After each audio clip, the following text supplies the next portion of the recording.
Train by day, Joe Rogan podcast by night, all day. But you have a responsibility of greatness.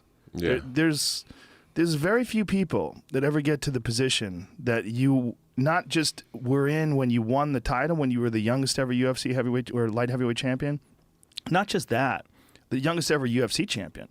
Not just that. There's also responsibility that comes with potential. Right. It's not just like what you've done, and it's what you could have done. Right. You fought Alexander Gustafsson. Be honest about that. How much did you train for that fight? I trained for the fight, but I definitely I had this thing where I just felt invincible, and I did a lot of wild stuff leading up to the fight. I definitely didn't give it my all. As far as partying and not sleeping right, mainly and partying, drinking, drinking, staying up all night. Yeah. I mean, when you win a fight like that, where you weren't 100%, does that sort of almost reinforce this idea that you could do anything you want, and that, man, imagine if I trained next time, if it's someone big, I'll train.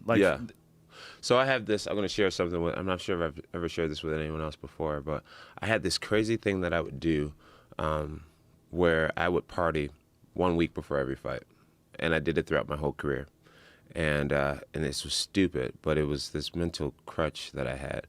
I literally would 1 week before every fight, I would go out and I would get blacked out wasted, and my logic was, if this guy were to beat me somehow, I can look myself in the mirror and say that, well, I lost because I got hammered the week before the fight.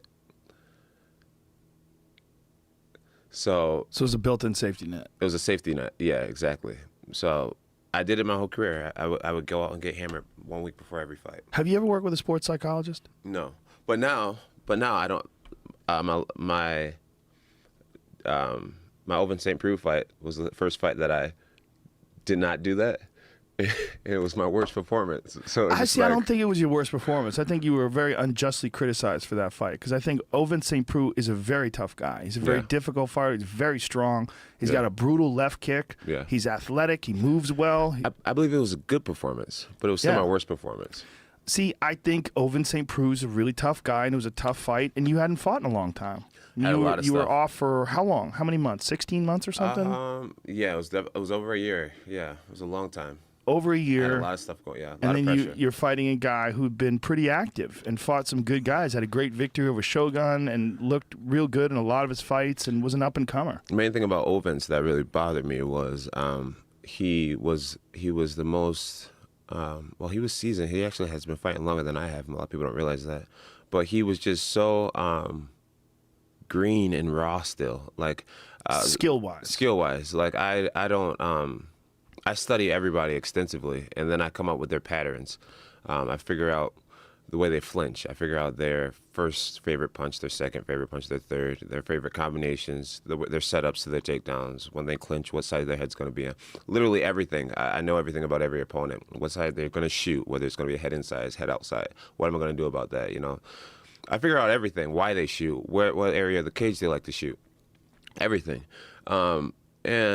With Ovin St. Preux, he doesn't know what he's going to do. He's so unorthodox. And he gets these random knockouts from these weird angles, and he just wings stuff, and he almost closes his eyes, and next thing you know, he's knocked somebody out. So the scary thing about him was he's so unpredictable, and I had a lot on the line. So I just said, you know what, this guy is he's in a shell pretty much the whole fight. He was defensive the whole fight. And I just thought I'd coast through the fight and not really risk anything, which I felt like I let myself down because normally normally when you get someone like that, you just, take them out. I should have just been able to take them out. But I was content with winning, and I think that was one of the first fights where I actually just wanted to get the win, get my money, go back to my actual goal, which was DC.